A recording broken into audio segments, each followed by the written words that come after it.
Olá, professores e professoras de todo o Brasil. Eu sou o Thiago, do grupo Interpretar e Aprender, e esse é o gameplay de Assassin's Creed Odyssey. O jogo se passa no período clássico da Grécia Antiga, e essa versão é a Discovery Tour.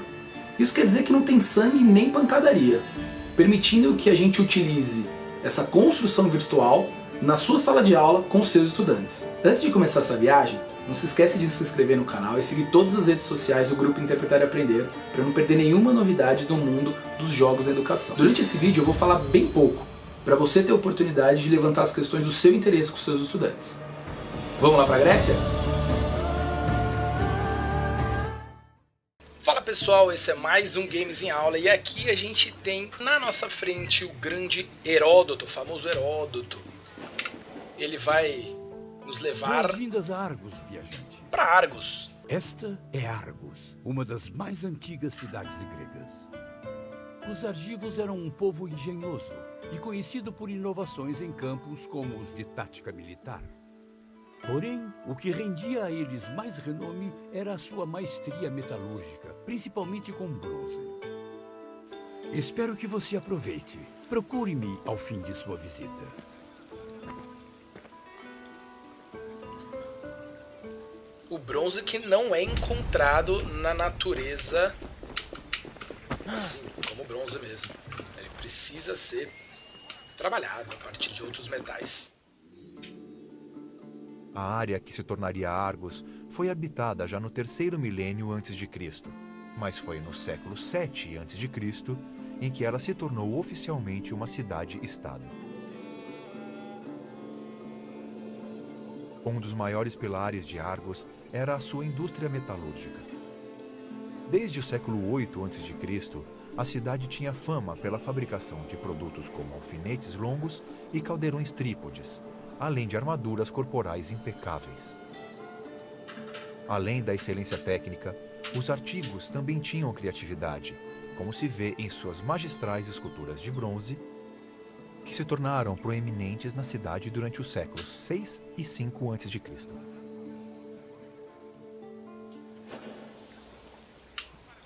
Argos era pertinho de Micenas, inclusive.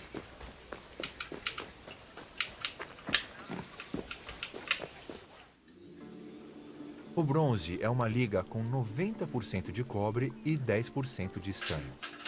Por causa disso, o cobre e estanho tinham de ser fundidos e combinados para criar o material necessário para esculpir. Uma vez formada, a liga de bronze era derretida em fornadas especiais. Elas exigiam uma enorme quantidade de combustível e costumavam ser abastecidas com carvão, feito de madeiras específicas. É possível que elas também fossem revestidas com uma camada protetora de argila, o que seria sensato considerando o ponto de fusão do bronze de cerca de 950 graus Celsius.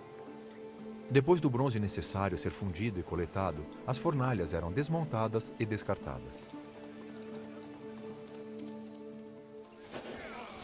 Olha o tamanho dessa fornalha, é realmente uma indústria do bronze, né? E cada uma só era usada uma vez. Depois de usada era descartada.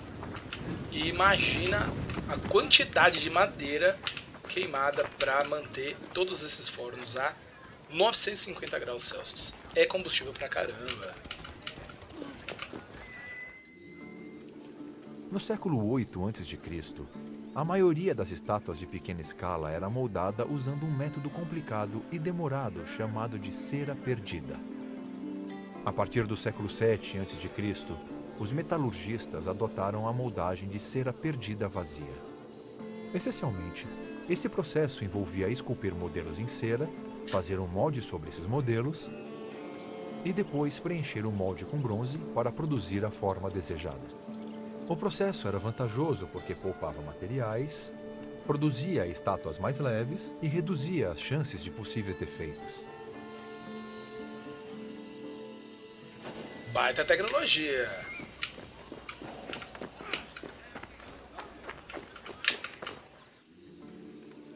Quando todas as peças da escultura estavam moldadas, elas eram soldadas e sujeitadas ao processo de trabalho a frio. Esse processo envolvia o reparo da escultura por meio do preenchimento de qualquer buraco ou fenda com remendos de bronze sob medida. Em seguida, A escultura era raspada, cinzelada e polida até atingir um resultado satisfatório. Detalhes decorativos como cabelo, sobrancelhas e bigodes eram acrescentados com uma ferramenta afiada. Olhos, que podiam ser feitos de marfim, vidro ou prata, eram encaixados em suas cavidades com uma cola resinosa. Dentes e unhas eram incrustados com prata e lábios e mamilos com cobre. Esses pequenos toques davam cor e contribuíam para a aparência realista da escultura.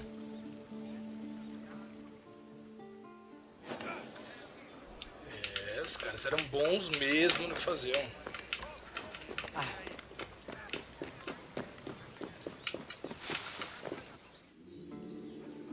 Esculturas de bronze têm uma história longa e diversa na Grécia. Durante o período geométrico de 900 a 700 a.C., os escultores retratavam principalmente heróis idealizados, cocheiros e cavalos, e a maioria das obras era dedicada a santuários. Ele foi seguido pelo período orientalizante no século 7 a.C.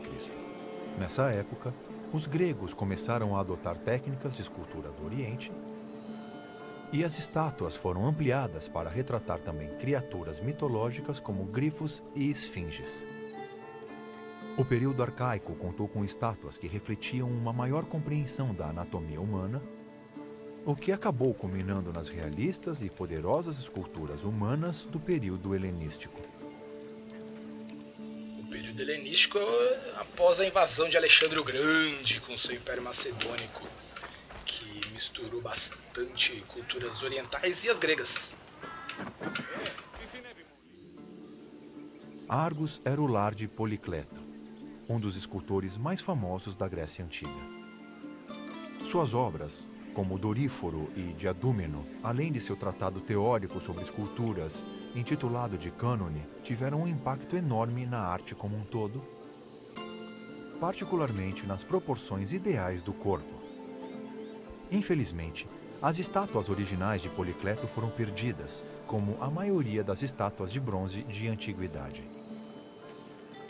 Com o passar do tempo, muitas estátuas de bronze foram derretidas e recicladas em artigos como armas, munições e até sinos de igrejas. Por causa disso, as cópias de mármore do período romano são as melhores evidências que temos das obras-primas gregas. Os gregos e os romanos, essa cultura clássica, ela tentava retratar o corpo humano com uma exatidão muito parecida com a realidade. Por que as estátuas romanas de mármore são um relato da cultura grega? Porque a cultura romana praticamente copiou quase tudo da cultura grega. A mitologia, a arte, a filosofia, a maneira de pensar. Estou vendo que você concluiu o tour. Imagino que sua apreciação pelas esculturas gregas foi renovada depois de saber de todo o suor e a alma entregues em cada etapa de sua criação. Agora, o que mais você quer fazer? Imagina aquela escultura que a gente viu na Acrópole de Atenas, gigantesca da deusa Atena, de bronze. Deve ter sido bastante complexa de fazer.